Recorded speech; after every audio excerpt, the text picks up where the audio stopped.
오늘 함께 읽으신 본문의 말씀을 가지고 기이한 십자가라는 제목으로 여러분과 함께 말씀의 은혜를 나누기 원합니다. 오늘 말씀을 저희가 함께 보면서 좀 우리가 먼저 좀 생각해 볼 것은 여러분은 매일매일을 살아가면서 그리고 인생을 살아가면서 하나님을 기대하면서, 하나님을 기대한다는 것은 하나님께서 내 삶에 어떤 일을 이루실 것이라는 기대 가운데 살고 있으신지, 아니면은 하나님께 기대를 걸었다가 하나님이 내 기대를 너무 많이 저버려서 더 이상 기대하지 않는 삶을 살고 있는지, 아니면 처음부터 하나님께는 어떤 기대도 없었는지, 우리가 어떤 그 상황이 있든지, 그리고 오늘 말씀은 우리에게 무엇을 말씀하냐면요, 하나님을 우리가 기대할 수 있는 분이다. 그것도 내가 원하는 어떤 것이 아니라 하나님이 하나님으로서 내게 일하시는 그 하나님을 우리가 경험할 수 있다고 오늘 성경이 우리에게 말씀합니다. 그래서 오늘 함께 이 말씀을 가지고 함께 살펴보면서요, 여러분과 저의 마음속에 하나님은 하나님의 일을 내 삶 가운데 행하시는 분, 그래서 나는 그분을 기대할 수 있고 소망을 가질 수 있다고 우리가 다시 믿음을 회복하고 그 믿음을 가질 수 있는 은혜가 있기를 간절히 원합니다. 먼저 우리가 오늘 말씀을 좀 보게 되면요, 먼저 5절 말씀 보게 되면은 여호와께서 내일 너희 가운데 기이한 일들을 행하시리라 라고 되어 있습니다. 이 기이한 일이 뭘까요? 기이한 일. 이 기이한 일은 어떤 것이냐면요, 원어에는 그 팔라라는 단어가 사용되었어요. 그 팔라라는 단어는 놀라운 일이 일어나게 하다라는 뜻이 있어요. 근데 놀라운 일이 일어나게 하다라는 뜻은 어떤 거냐면은 사람들이 우리나라 운동선수가 올림픽에 나가서 올림픽 금메달리스트가 되면은 우리가 깜짝 놀랄 수 있죠. 그런데 그 정도의 놀라운 일이 아니라 여기서 팔라라는 단어는요, 하나님이 하나님으로서 행하실 수 있는 일, 하나님이 하나님으로서 행하시는 그 일을 보고서 우리가 놀라게 된다는 말씀입니다. 그래서 여호와께서 내일 너희 가운데 기이한 일을 행하시리라 한 것은 내일 너희는 하나님이 어떤 분인지 볼 것이다. 한번 생각해 보십시오. 이스라엘 백성들이 이 말씀을 들었을 때 얼마나 내일이 기대가 되었겠습니까? 그러면서 6절 말씀에 이런 말씀이 있습니다. 제사장들에게 언약궤를 메고 백성에 앞서 건너라. 제사장들에게 언약궤를 메고 백성에 앞서 건너라. 자, 여기서 왜 하나님께서 그 언약궤를 제사장들이 메고 백성에 앞서 건너라고 하셨을까요? 이것은 이 언약궤에 대한 의미를 알게 되면요, 이 말씀이 우리가 그 시각적으로는 제사장들이 순종해서 그 요단강 물에 발을 디딘 것처럼 이렇게 시각적으로 그려질 수 있는데요, 말씀을 가만히 보면요, 그것이 아니라 하나님께서 먼저 요단강에 들어가셨다는 것을 알 수 있습니다. 여러분, 언약궤가 어떤 것입니까? 언약궤는 사실 언약과 궤를 분리해서 생각해야 됩니다. 언약은 어떤 것을 말하죠? 언약은 하나님께서 이스라엘 백성과 호렙산에서 맺으신 그 언약이 있었죠. 너희가 내 말을 지키고 순종하면 나는 너희 하나님이 되고 너희는 내 백성이 될 것이다. 너희는 내 백성이 되고 나는 너희 하나님이 될 것이다. 이 언약을 주셨어요. 언약 관계를 맺으셨죠. 그리고 그 언약 관계를 상징하는 것이 뭐냐면은 하나님의 궤, 여호와의 궤라고 불리는 바로 그 궤였습니다. 이 궤에는 뭐가 들어있었냐면요, 율법을 기록한 돌판과 만나를 넣은 항아리와 아론의 쌍난 지팡이가 들어있었습니다. 이 세 가지의 공통점은 뭐냐면요, 하나님이 행하신 일, 하나님이 우리에게 나타내신 일을 상징하는 것들이죠. 그래서 이 궤는요, 광야를 걸어갈 때는 항상 레위인들이 메고서 맨 앞쪽에서 이 궤가, 하나님의 궤가 먼저 갔습니다. 그리고 궤를 운반할 때는 항상 민수기 10장 35절과 36절을 보게 되면요, 궤가 떠날 때는 여호와여 일어나사 주의 대적들을 흩으시고 주를 미워하는 자가 주 앞에서 도망가게 하소서, 항상 이 말씀을 외쳤어요. 그리고 궤가 멈출 때에는 여호와여 이스라엘 종족들에게로 돌아오소서, 이렇게 선언을 계속했습니다. 여호와의 궤가 앞으로 행진하면은 또 멈춰서면 항상 그것을 고백했습니다. 그러니까 하나님의 궤가 이스라엘 가운데 있다는 것은 뭘 상징하냐면요, 하나님이 그들 가운데, 하나님이 이스라엘 가운데 함께 하신다는 뜻이죠. 그래서 이 하나님의 궤를 맨 제사장들이 요단강에 발을 디뎠다는 것은 무슨 말이냐면요, 하나님이 먼저 이스라엘 백성에 앞서서 요단강에 들어가셨다, 그런 뜻입니다. 그래서 7절 말씀 보게 되시면요, 여호와께서 여호수아에게 오늘부터 시작하여 온 이스라엘 목전에서 크게 하여, 하나님이 여호수아를 크게 한다는 말씀이 있어요. 이제 뭔가 하나님께서 큰 일을 보여주시는데 여호수아에게 이런 말씀을 주시는 거예요. 이게 사실은 하나님의 모세에게 있었던 그 리더십을 여호수아가 이어받았는데요, 여호수아가 리더가 되기 위해서는요, 또 하나님의 어떤 함께 하심이 필요했어요. 근데 여기서 하나님이 여호수아와 함께해서 너를 크게 한다는 것이 어떤 의미인지 좀 알 필요가 있는데요, 너를 크게 한다, 너를 크게 한다는 단어는요, 가달이라는 단어가 사용되었어요. 이 가달이라는 단어는요, 어떤 뜻이냐면은 사람이 인생을 통해서 성장하고 성숙해 간다는 뜻입니다. 가달이라는 뜻이. 그러니까 하나님께서 너를 가달하겠다 그러면은 사람이 인생을 통해서 성장, 경험을 통해서 인생에서 성장하는 것처럼 하나님이 내가 너를 가달하겠다는 것은 내가 너의 인생을 성장시킬 것이다.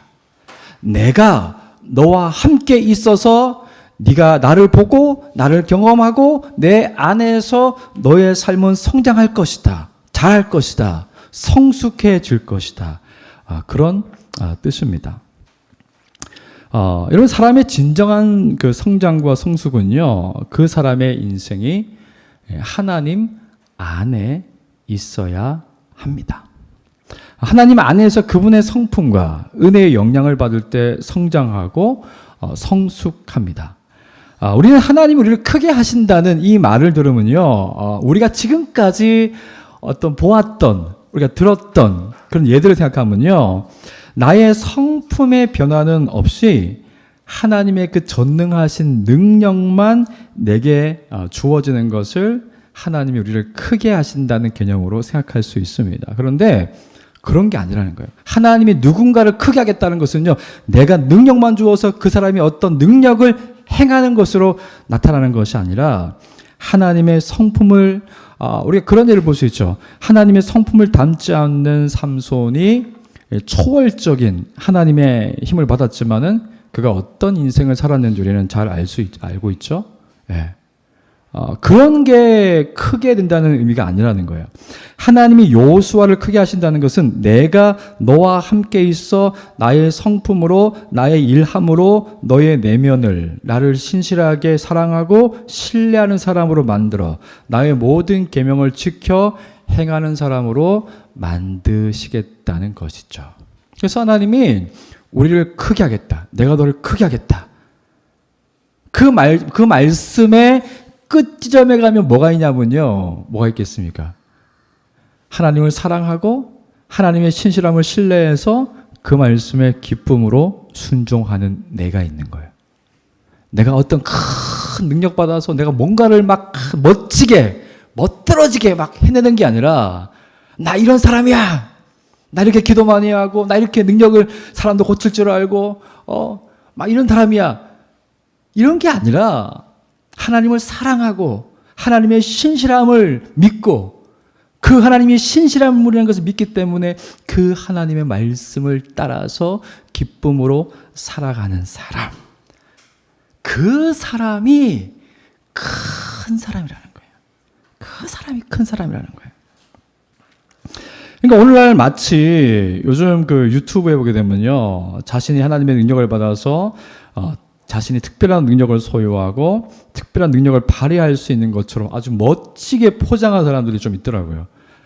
유튜브 보면은 굉장히 조회수도 많고 또 마치 그 사람을 추종하는 것처럼 마치 그 사람이 예수님인 것처럼 막 따르는 사람들도 막 있는 것 같더라고요. 근데 하나님이 크게 하신다는 것은 그런 개념이 아니라는 거예요. 하나님이 그와 함께 있어서 하나님이 그분의 능력을, 그분의 하나님 되심을 나타내시는 거죠. 그러면 어떤 일이 일어날까요? 나도 하나님을 보고 내 주위에 있는 사람들도 하나님을 보면서 그 영광이 나에게 돌아가는 것이 아니라, 그 영광이 주변 누군가에게 돌아가는 것이 아니라, 그 영광이 우리에게로 돌아가는 것이 아니라 그 영광이 하나님께로 돌아가는 것이죠. 그래서 하나님이 크게 하는 사람은요, 하나님을 존귀하게 그분이 받으실 마땅한 영광을 돌려드리는 사람이 된다는 거죠. 그래서 우리가 독단적으로 영향력이 커지는 것이 아니라 우리와 함께 계시는 하나님 때문에, 그분 때문에 우리의 영향력이 커지고 그분 때문에 우리가 성숙한 사람으로 변화되어서 하나님이 저 사람과 함께 있구나, 저 사람이 하나님 말씀대로 얘기하니까 하나님의 일하심이 드러나는구나, 그것을 통해서 사람들이 하나님을 보고 하나님을 경험하고 하나님께 영광을 돌린다는 것이죠. 그런 어떤 하나님의 크게 하심이 이제 그 여호수아가 백성들에게 하나님의 말씀을 전하죠. 내일 기이한 일이 일어날 겁니다. 하나님의 하나님 되심을 볼 수 있을 겁니다. 이렇게 선언한 겁니다.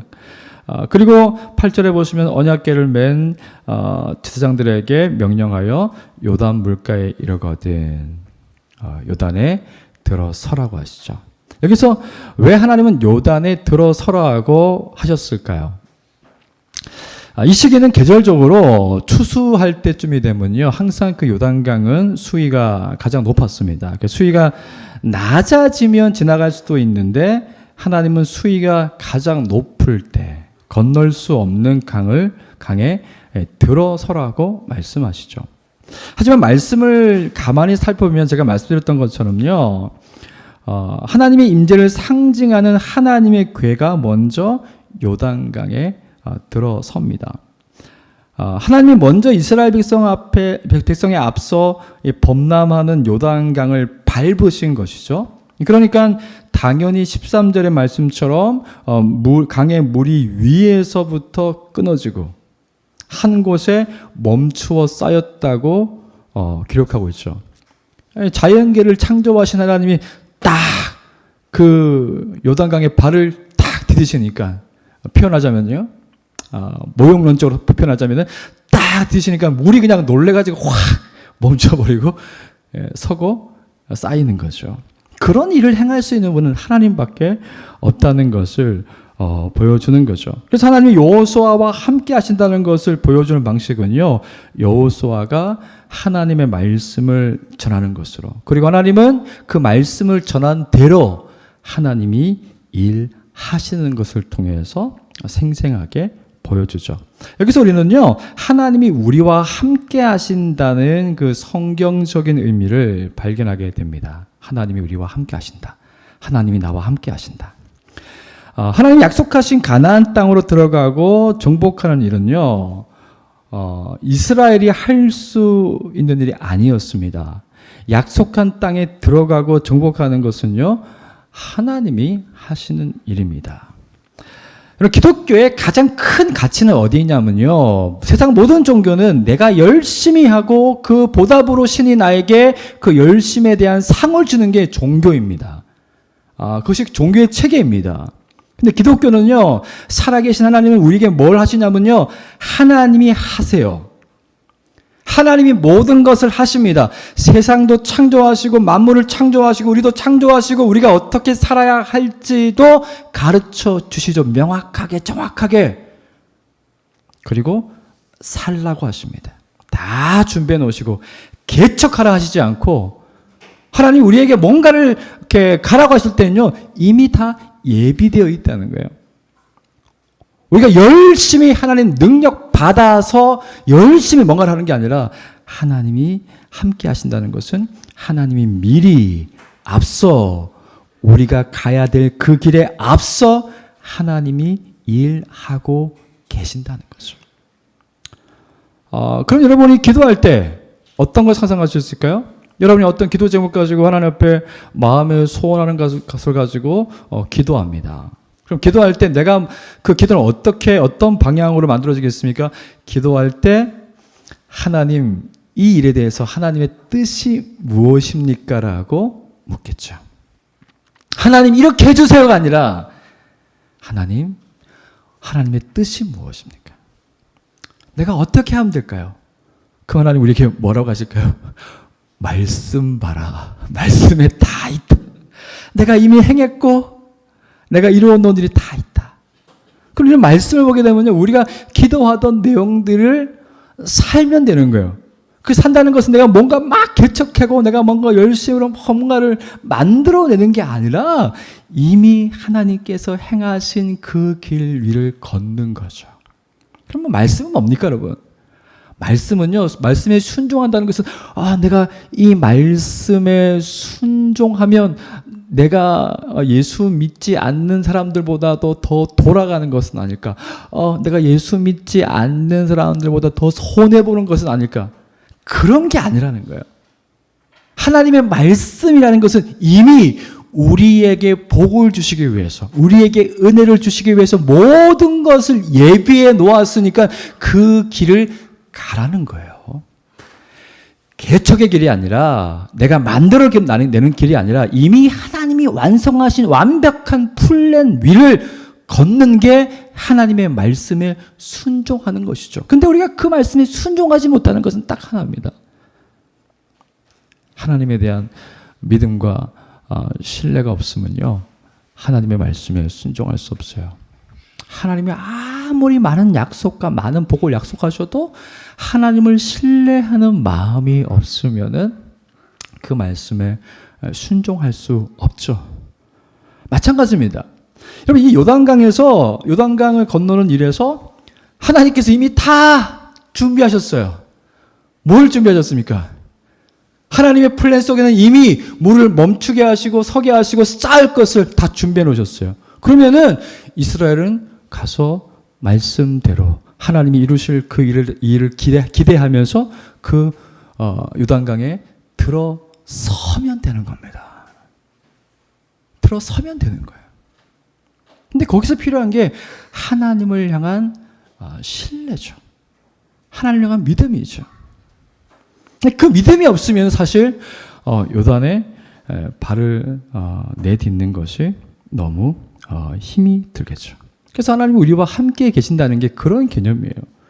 하나님이 나와 함께 계신다는 것은 그냥 하나님이 나와 그냥 옆에 어떤 하나님의 존재론적으로 함께 계신다 여기에만 머물러 있는 게 아니라 하나님이 우리와 함께 계신다는 것은 하나님의 완벽한 계획과 그분의 보호와 능력이 우리의 삶을 주관적으로 주권적으로 하나님이 이끌어 가신다는 거죠. 그리고 우리가 그 하나님 말씀에 따라가는 방식은 하나님을 신뢰하여서 그분의 말씀에 기쁨으로 따라가는 것이죠. 이것이 하나님께서 우리와 함께 하신다는 것의 의미인 것을 우리에게 보여주죠.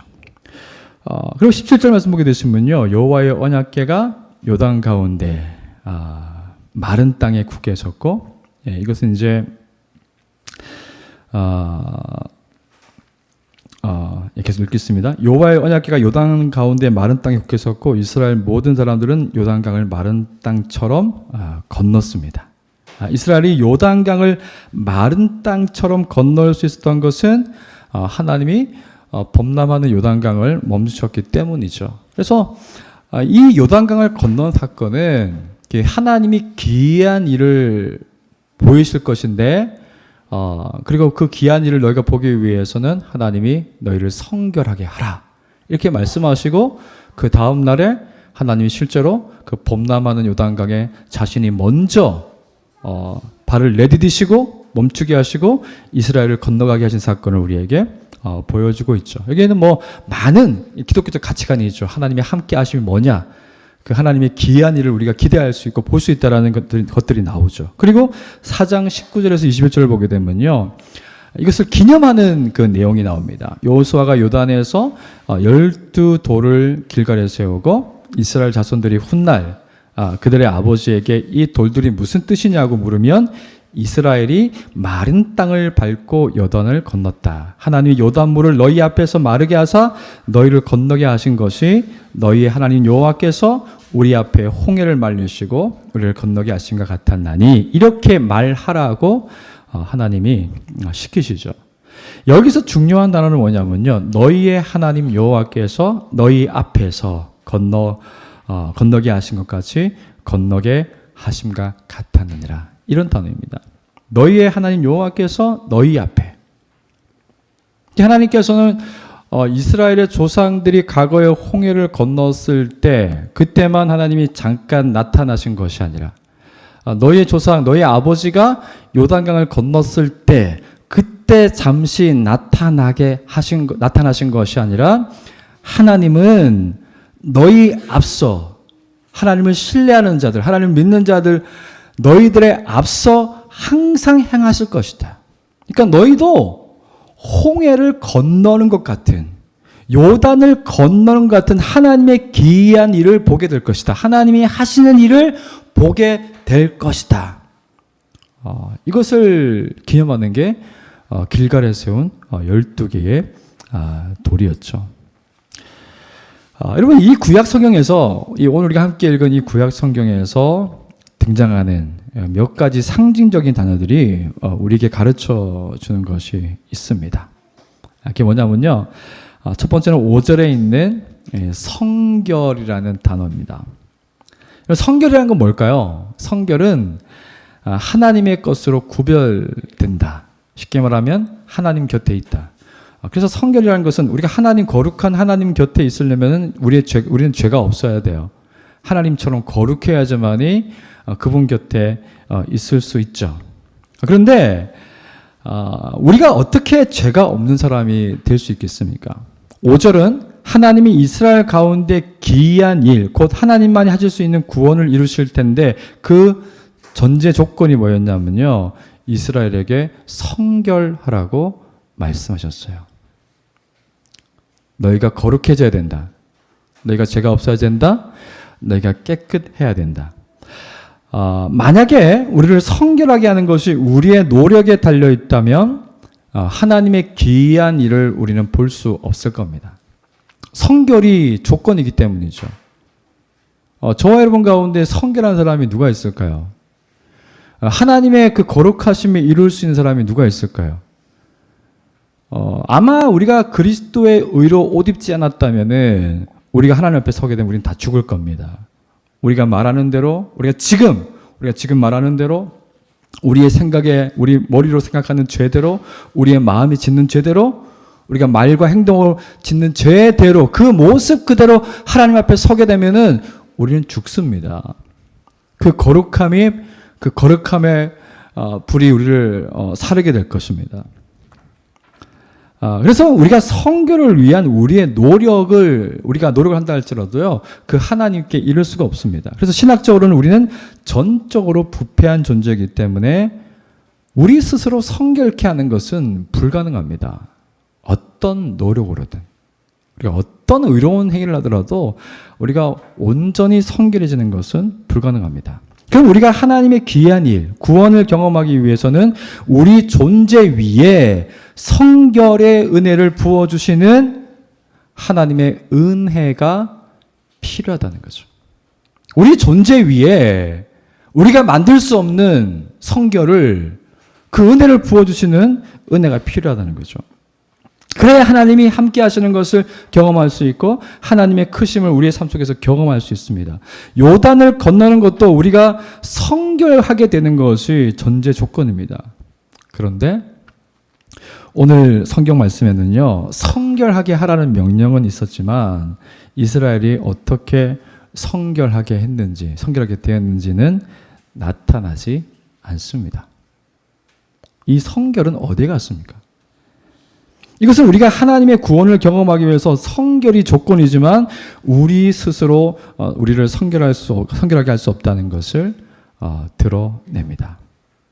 그래서 여러분 오늘 말씀은요, 우리에게 여호수아보다 더 나은 여호수아가 있다는 것을 보여줍니다. 여호수아는 하나님이 함께 하심으로 하나님이 이스라엘과 함께 하시고 하나님의 구원을 이스라엘이 보게 될 것을 선언한 사람이었죠. 여호수아 이름이 무엇입니까? 여호와께서 구원하시다라는 뜻이죠. 내가 너와 함께 있어. 네가 이스라엘 앞에서, 온 이스라엘 앞에서 크게 될 것이다. 하나님이 여호수아와 함께 계심으로 여호수아가 하는 말을 통해서, 하나님께서 여호수아의 입에 주신 그 말씀을 통해서 여호수아가 그 말씀을 선포할 때 그대로 그 하나님의 일하심이 기이한 일이 나타나는 거죠. 하지만 우리에게는 더 나은 여호수아가 계시는데 그분이 바로 예수 그리스도입니다. 예수라는 뜻이 구약으로 표현하면 여호수아이고요, 여호수아가 신약으로 표현하면 예수입니다. 여호와께서 구원하시다.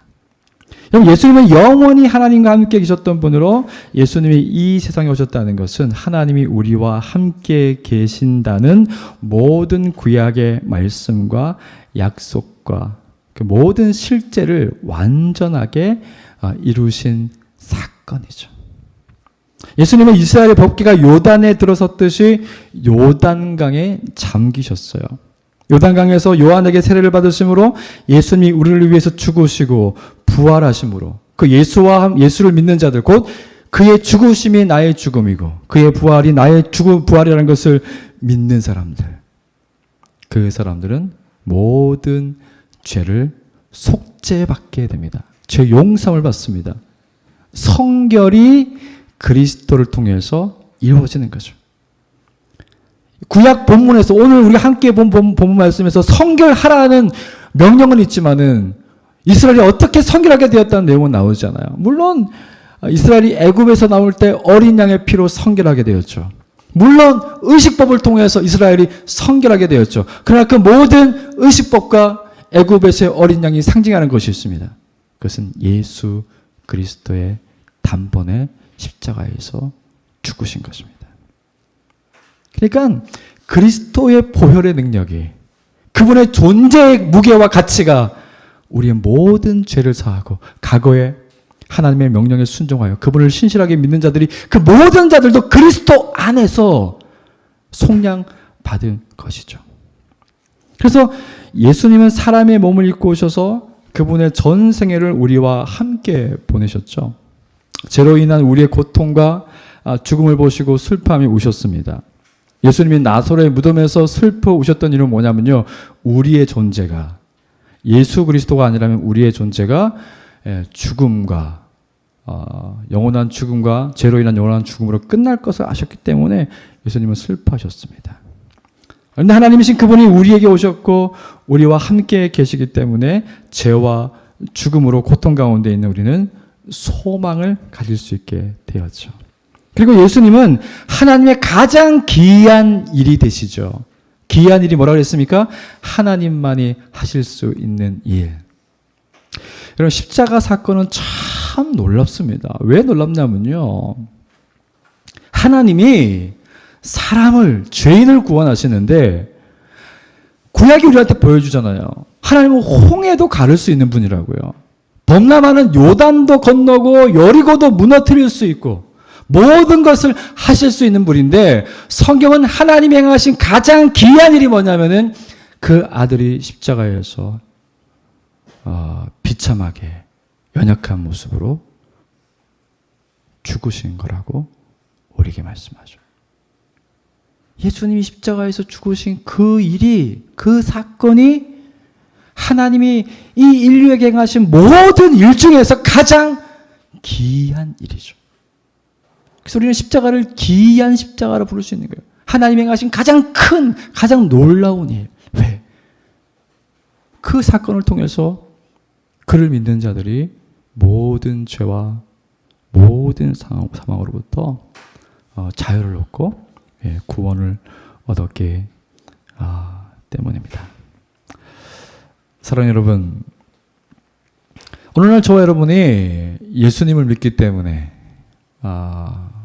우리 스스로를 성결하게 할 수 없음에도 불구하고 하나님이 우리에게 주시는 은혜와 사랑이 있습니다. 그 은혜와 사랑이 오늘 말씀에 나와 있죠.